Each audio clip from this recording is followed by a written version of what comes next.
ago my heart was left to live. Oh, and I've been trying hard against unbelievable odds.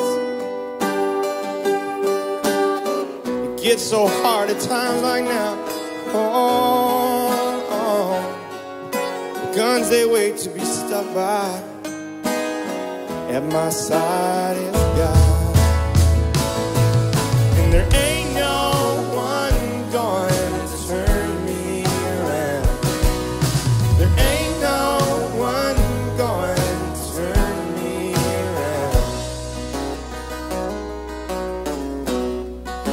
I got 5. There's people around 3. who will tell you what they know, and places that they'll. Hey y'all, we are here in Indianapolis, Indiana, after the second of 2 rallies today, 4 days away from the midterms. What a night. Of course, if you guys watched the rally, you didn't see me in Indiana. I was behind the camera the whole time. You know, over here at Right Side, we do everything we possibly can to make sure that you guys get the rallies. You know, I'm a reporter, but, you know, I got to do what I got to do to cover the president, cover Mike Pence. Right. And so, sorry about that. I know you guys might have not been able to see me that much earlier, but I'm here now. I'm here in front of camera with Bailee. It's not a one-woman show for the second time tonight, which you did an incredible job. Thank you. Yeah, so. I just want to thank our viewers because they really made me feel very loved and supported because I was very nervous today. This is, you know, the first time that I've done it by myself, and I was texting Liz and Alyssa like, oh my gosh. So thank you, thank you, thank you. Y'all were awesome.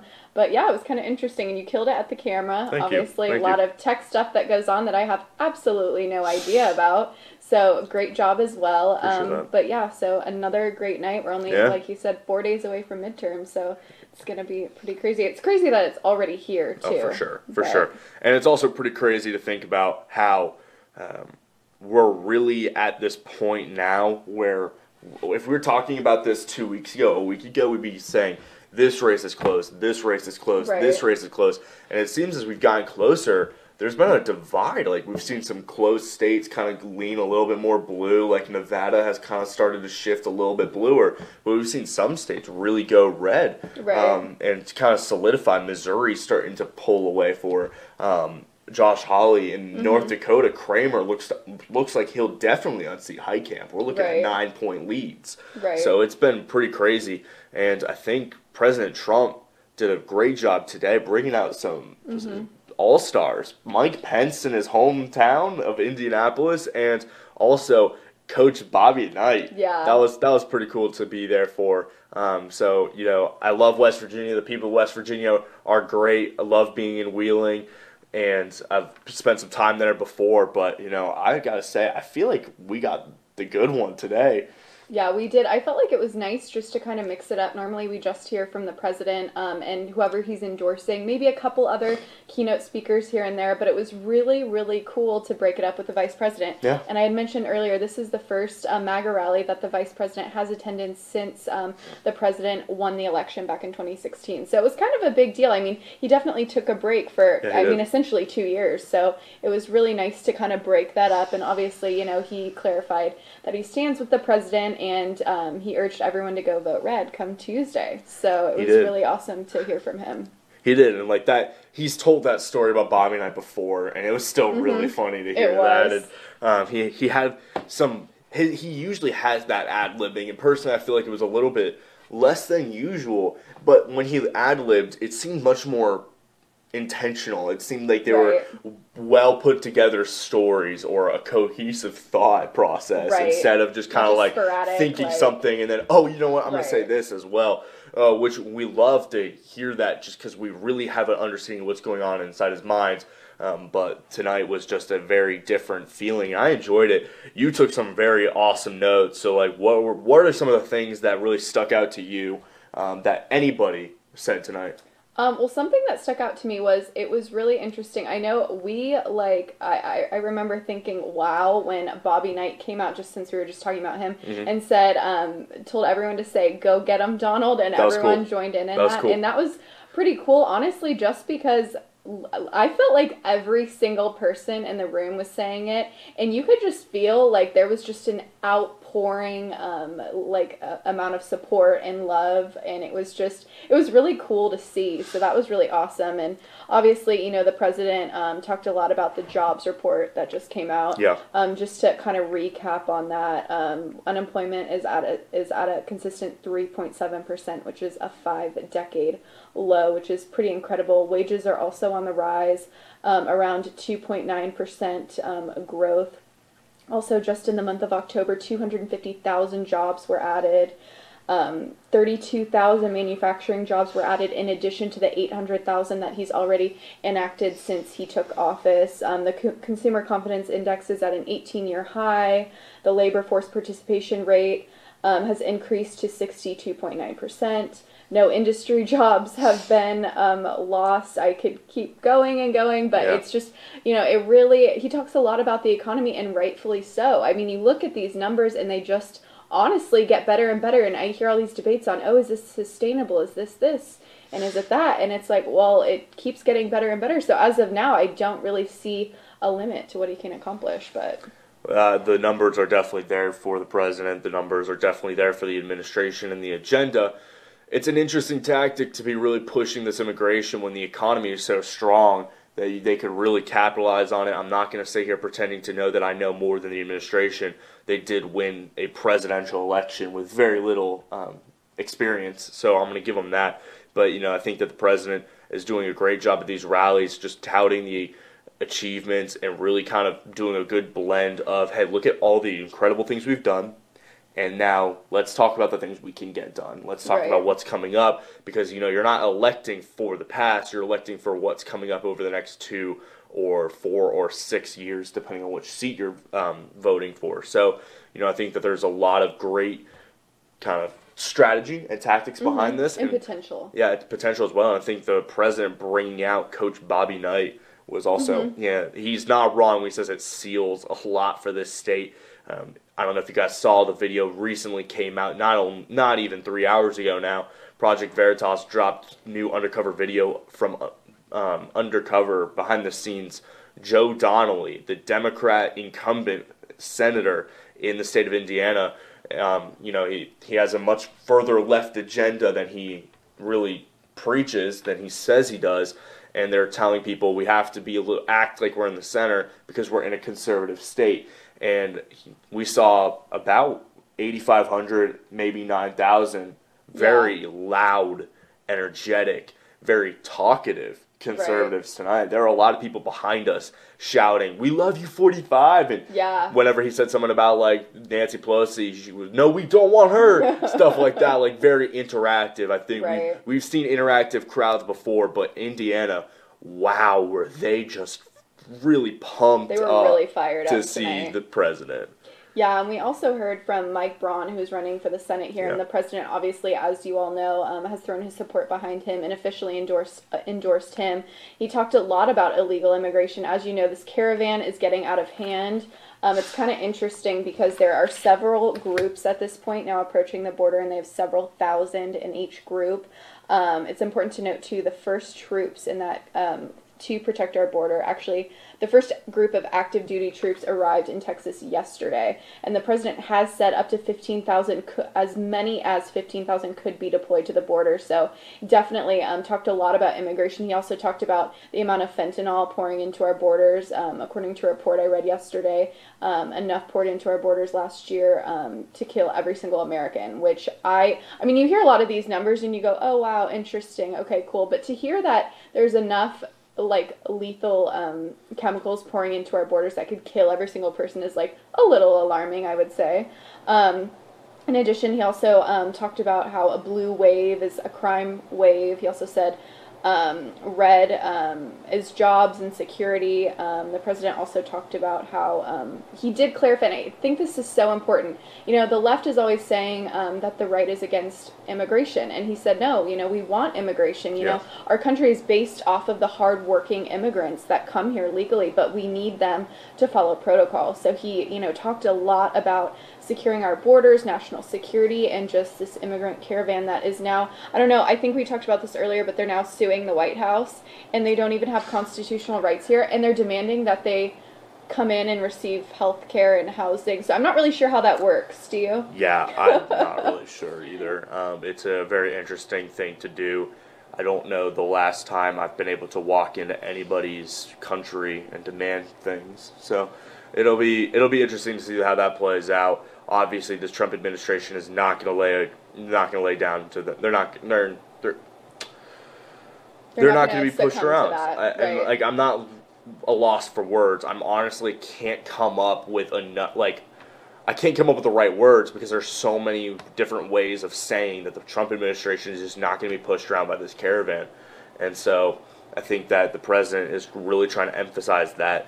A lot of liberal media is trying to really emphasize the president's stance on the troops. He keeps upping the numbers. I think that that's something to monitor, but I don't think there's a green light. I think that it's an intimidation tactic, and these people had the ability to apply for asylum in embassies along the way, and they have the ability to apply for asylum at the port of entry.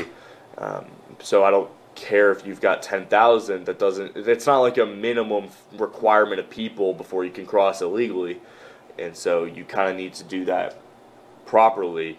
Don't cut the line. There are a lot of people ahead of you who are doing it the right way, and I think that it kind of really underlines a very entitlement attitude of society today that I want something, so I'm going to go to the government and demand it, and not only demand it, but I'll get it, and if I don't get it, I'm going to take legal action against you when it's not even my right. Yeah, definitely, and it's really important to hone in on. So the president made a speech, it was yesterday, I believe. So we have a very generous asylum program. Like, we take in a lot of people from around the world that really truly need our help and are escaping persecution in their home countries.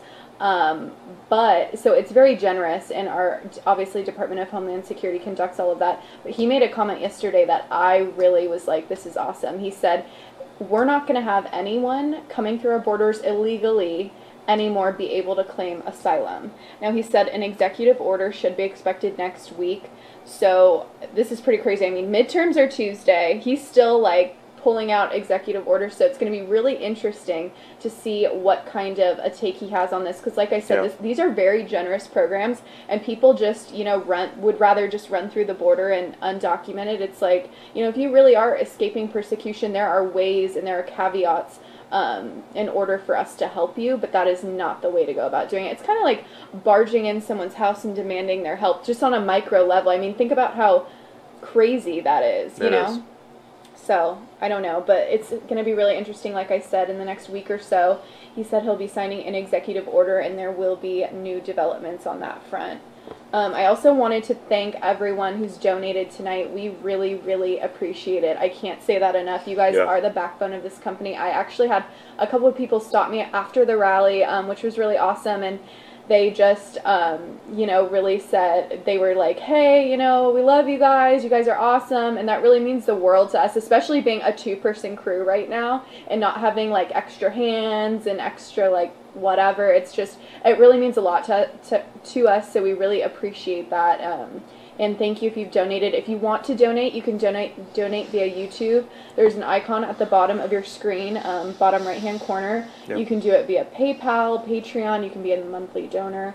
Or you can do it via mail, which I'm sure our lovely moderators will put that address in the chat. So thank you, thank you, thank you. And also, for those of you who are interested or on Patreon, I can't give away too much, but I'm going to anyway. This really awesome hat that I've been wearing nonstop the past couple weeks, the one that's right here, that may or may not be hiding our mic right now, is also something that certain Patreon members can have access to only through Patreon. So if you like the hat and you're a Patreon patron, check out how you can get that hat. Joe, I'm sorry if I gave away too much or if I didn't properly communicate that, but really cool hat, pretty good quality, really comfortable. Been wearing it a lot, as Bailee can attest. I wore it all day today. So definitely check out our Patreon page. You can get really cool perks like have your name at the bottom of the chyron right underneath us right here. on all of our streams. Right. So definitely, if you are a recurring donor, you can sign up for Patreon and get some really cool perks that really make it worth it. Definitely, and also I wanted to mention, as a way of saying thank you to all of our wonderful and loyal viewers, we're actually going to be doing a giveaway, a very special piece of art. This is coming out of headquarters in Opelika, Alabama. So if you would like to enter, all you have to do is go to rsbnetwork.com/enter. So you'll be taken to a website, and then you'll be prompted to enter your name and email address, and you'll simply click enter. Now, if you're really competitive and you want additional entries, all you have to do is donate.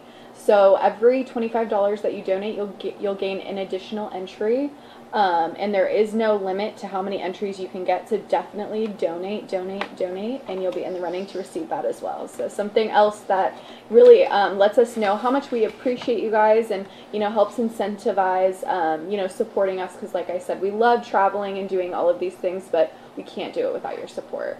For sure. We really don't like having to ask for money. It's kind of no, we don't. It's really I'm a pretty prideful person. I don't like to ask for money. I don't like to ask for help, as many can attest to. But we really do need it. We absolutely are the only able to survive off of your guys' generosity, off of your donations, off of your words of encouragement. So thank you guys so much for that. We really appreciate that. 2020 is right around the corner. Mm-hmm. We need to up that war chest, because we thought that this week is crazy. 2 years from now is going to be a whole lot crazier. Yeah, I had mentioned earlier today during the following the rally that a lot of you are probably thinking, we're 4 days away. Where is this money going? How is it going to be used? And it really is a pertinent time for this company, because at this point we're really, like you said, bolstering those funds and those resources to be able to go to all of these rallies when the 2020 campaigning begins, which is really just around the corner. It'll be probably at the earliest spring of next year, I would say, probably through the summer and definitely fall. So it's really right around the corner at this point. Yeah, we're not 100% sure their plans just yet. In 2019, it'll be a year and a half, a year out before, depending on obviously when in 2019, before that election cycle really kicks off, really gets heated with the convention. And so it'll be interesting to see when Democrats start announcing their plans and announcing when their campaigns begin. It'll be interesting to see how much Trump wants to take their names out of the headlines to get that free airtime, something he loved doing in 2016. Don't know if you guys know this. Some of our viewers from New Jersey probably know this. The governor of New Jersey recently signed off on a new law that allows Cory Booker to run for Senate while he runs for president in 2020. So now in New Jersey, you can run for 2 offices at one time. That is real. And so let me ask you this. If you win both, are you both? No, I think you just give up your seat. But here's the thing. How can you be Spartacus if you have nothing to lose? Because you're still going to win something. That would be a great question for him, actually. Yeah. Interesting. I don't know if I can call him Spartacus anymore, because I can't call Elizabeth Warren Pocahontas anymore, because she's not. But, if Cory Booker's going to do something and not lose anything, then he's not Spartacus. Right. Interesting concept. It really is. Yeah, and I just wanted to give you guys a little bit of an inside look at how crazy these next few days are going to be. Yeah. So we actually get a nice little break until Monday. We are going to be bringing you live the Cleveland rally, which begins at 3 p.m., I believe, Eastern time, definitely, yeah, on Monday. So we're going to be doing that, but tomorrow we'll be driving to Cleveland, and we'll also, RSBN will be bringing you live the Pensacola rally. And yes, the Pensacola rally. Then Sunday, we're going to be having the Macon rally in Georgia, and that's going to be a really exciting rally. I know the blue team is going to be bringing you that rally, and so that will be Liz and James, and I know they're very, very excited because obviously some of us are from all over, but I grew up in Georgia too, so really awesome rally that's going to take place. It's for Brian Kemp, who's running for governor, so it's going to be really, really exciting, and that's a really, really tight race down there, so I know they're really excited to bring you guys that. And we're also going to be bringing you live the Chattanooga rally. Now, that Chattanooga rally is at 7 p.m. Eastern time, and the Macon rally is at 4 p.m. Eastern time, so definitely tune in for those. And then Monday, we have a triple whammy. So we are going to kick off the day at, I believe, 3 p.m. Eastern time, and that's going to be, yes, at the, it looks like IX Center. And then the blue team is going to be following, the green team is going to be following. This schedule is really, really crazy. It's so Just crazy, bear with guys. me. It's all color-coded. Joe did a very nice job, Joe. Good job. This literally took him, like, hours and hours to coordinate all this travel. And then doing the itinerary, just even thinking about it gives me a headache. So thank you, Joe. You're awesome. But anyway, so Monday, we're also going to have the Fort Wayne, Indiana rally. And that's going to be after the Cleveland rally. And that takes place at... It doesn't say what time. It's in between. It's sandwiched in between Fort Wayne, Indiana. I can find out really quick. So 3 p.m., Cleveland. Yep. Fort Wayne is following. And then at 9 p.m., so this is a really late rally, is the MAGA rally in Cape Girardeau, Missouri, and that will be the last rally before everyone heads to the polls. So you can definitely tell he's throwing his support behind, obviously, Josh Hawley there, who Max told you guys is definitely trailing ahead at least some, but still a tight race. So it's really important that he continues to race. push. That's a huge race in Missouri. Claire McCaskill is a very left-leaning Democrat over there. Claire, definitely a politician that the people of Missouri are not fond of right now. Josh Hawley, very young guy. Honestly, reminds me a lot of a classic kind of classic Republican, that classic conservative, wife and 2 kids, kind of just attorney general, really, really solid guy. Definitely one of the more charismatic that we have in the midterms right now as well. So Josh Hawley in Missouri is going to get Trump's last vote of endorsement. If you guys take a look at a town named Cape Girardeau, glad I don't have to go to that one because I butcher that name every time, but that city, that town, was supposed to be a location for President Trump's rally, but it got canceled because of Hurricane Florence. That's right. I thought that looked familiar. Yeah, okay. So the people of that area and that town are going to get that rally back. The president is going to go there as the last rally, as the end, as the cherry on top. Right? It's definitely a classy move. It's also, not only is it in a key state with a key race, but it also is just kind of a, I told them I was going to do this, let me give it to them, because the president is looking out for his people.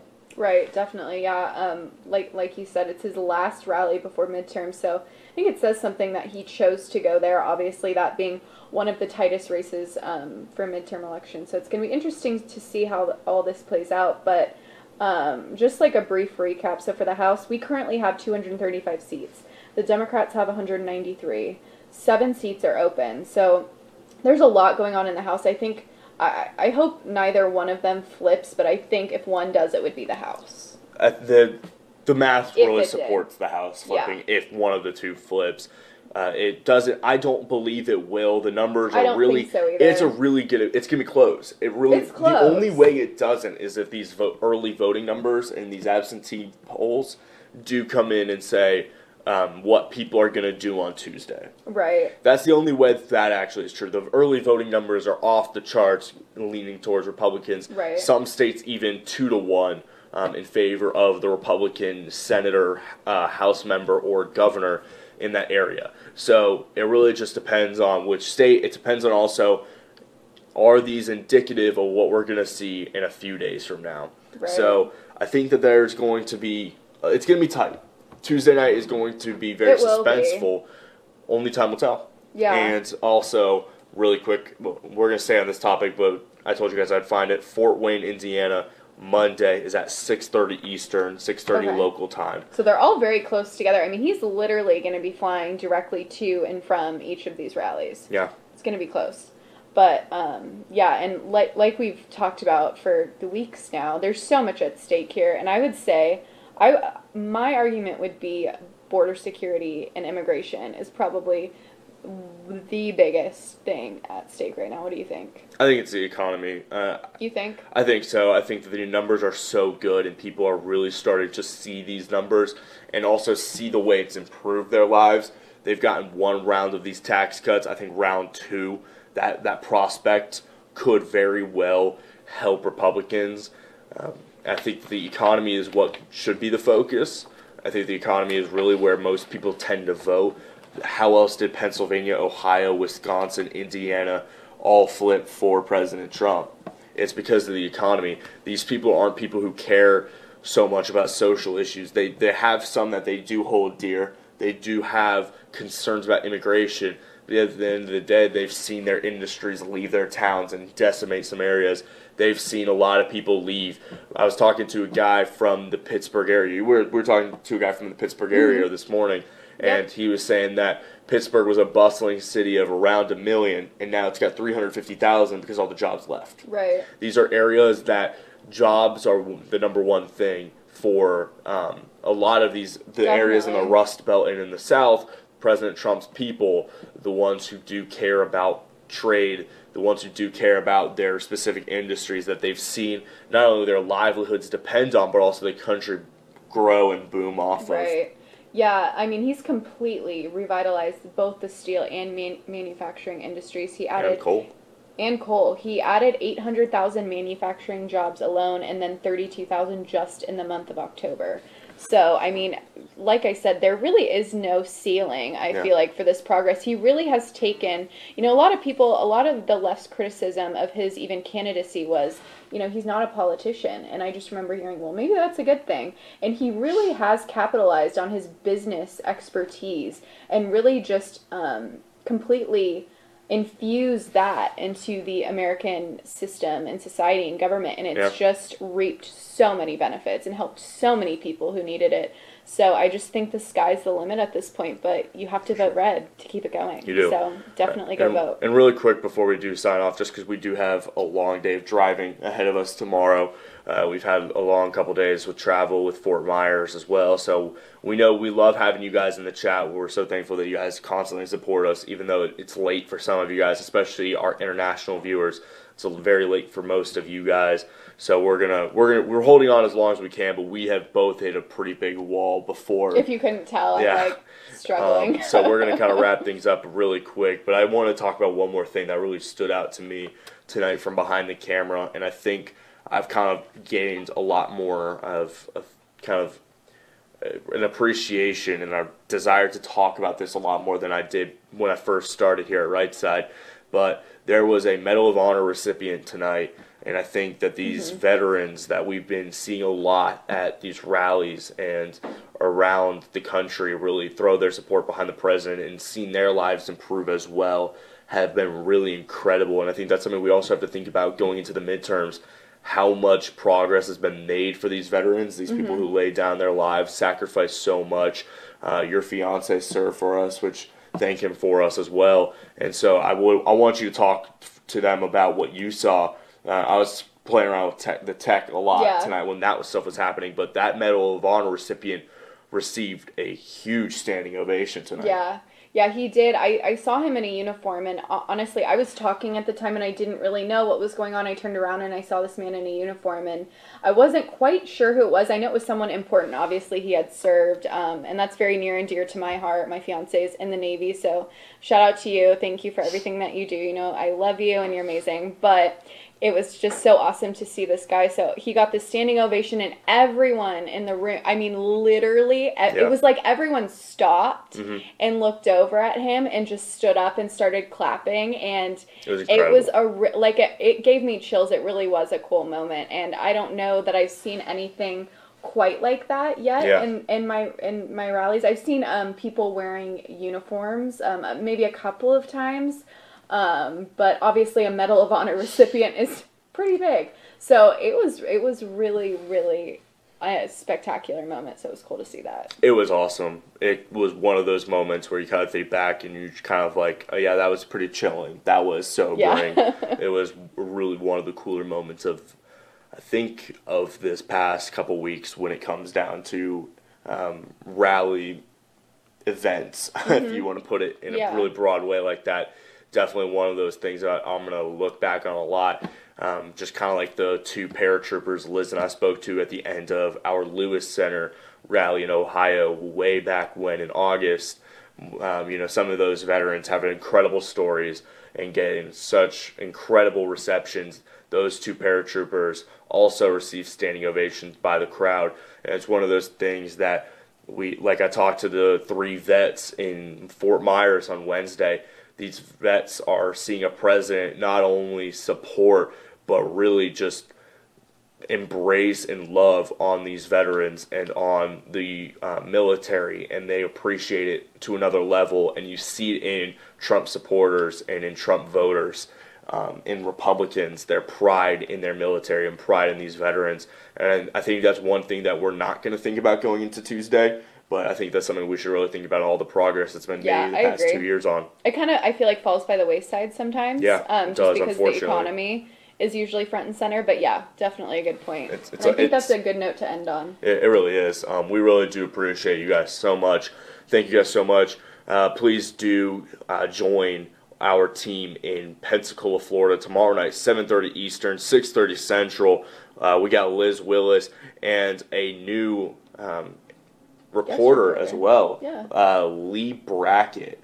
And so please welcome Lee tomorrow night. We're excited to have him part of our crew tomorrow in Pensacola, Florida. Another rally, 2 rallies within 4 days for Ron DeSantis for governor and Governor Rick Scott for Senate. They're kind of doing a little bit of a swap there. So those are going to be the 2 guys that we'll see in Pensacola, Florida tomorrow night. Thank you guys so much. We really appreciate all the love and support you guys have given us. I can't say that enough because it means a lot.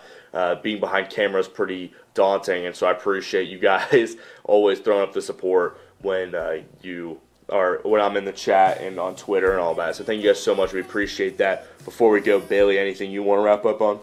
Thanks for being so nice during my one-woman show that I was totally nervous about. Like I said, I just started reporting a few weeks ago, so she did. Thank you for bearing with me. She does a great job. She did great.